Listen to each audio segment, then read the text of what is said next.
তারা জানিয়েছে নাকি ইলেকশন কমিশনের আঙুল তুলে কথা বলে তার আঙুল ভেঙে জেলে পুড়ে দেওয়া হবে।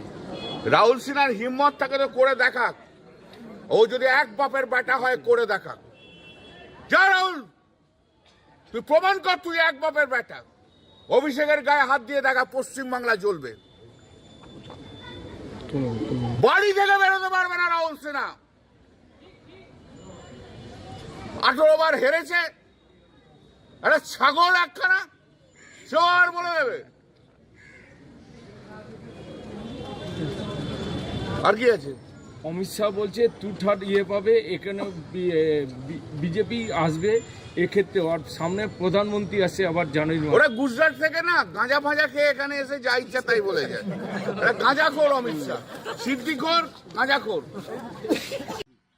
অভিষেক ব্যানার্জি ভাবছে যে ইলেকশন কমিশনের কাছে দিল্লিতে গিয়ে বড় বড় কথা বললে, বড় বড় হুমকি দিলে ইলেকশন কমিশন ভয় পেয়ে যাবে, এসআইআর বন্ধ হয়ে যাবে।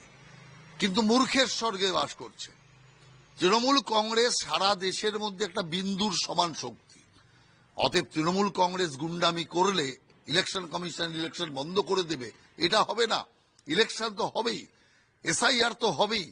কিন্তু এই এসআইআর এর গুন্ডামি করতে করতে যদি তৃণমূল সরকারের সময় পার হয়ে যায়, স্বাভাবিকভাবেই এখানে রাষ্ট্রপতি শাসন লাগু হবে। আর রাষ্ট্রপতি শাসনে নির্বাচন হবে, যা বাংলার সমস্ত মানুষ চাইছে। অতএব নিজেদের পায়ে নিজেরা কুড়াল মারার ব্যবস্থা তৃণমূল কংগ্রেস করছে। যেভাবে এখানে হুমকি, ভয় ইত্যাদি কেন বাতাবরণ তৈরি করছে, তার কারণ এসআইআর রোখার চেষ্টা করেছিল, এসআইআর রুখতে পারেনি। এখন দেখছে এসআইআর হওয়ার পর তৃণমূল কংগ্রেসের সরকারে ফেরার কোনো সম্ভাবনা নেই।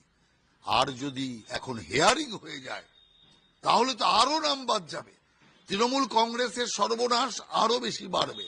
সেই কারণে এসআইআর কে যখন আটকাতে পারেনি, তখন হিয়ারিং কে আটকানোর জন্য চারিদিকে গুন্ডাবাজি শুরু করেছে।